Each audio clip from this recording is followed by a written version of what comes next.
મુખ્ય ચાર વિશેષતા છે, ચાર સ્તંભ છે. વોટર, તાપી શુદ્ધિકરણ, તાપી વોટરની ટ્રીટમેન્ટ અને સુરતના વોટરની ટ્રીટમેન્ટ, વરસાદી પાણીનો નિકાલ, ડ્રેનેજનો નિકાલ અને ડ્રિંકિંગ વોટર. આ જે મેઇન પ્રોબ્લેમ છે. બીજો પ્રોબ્લેમ એ છે સાહેબ કે એજ્યુકેશન. જે સરકારી સ્કૂલો છે, મ્યુનિસિપાલિટીની સ્કૂલો, એની હાલત એટલી ભયાનક છે કે કોઈ માણસ ભણી શકે એમ નથી. એની સામે ખાનગી સ્કૂલો, વેપારી લૂંટ એટલી ભયંકર છે કે જેને જેટલી ફી લો લાખો રૂપિયા. તો એ શિક્ષણનું વેપારીકરણની સામે કોંગ્રેસનું આંદોલન છે.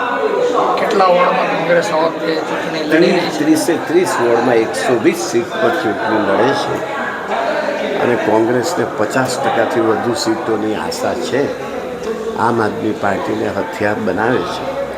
ભાજપે પોલ્યુશન માટે કોઈ કાર્યવાહી નથી કરી.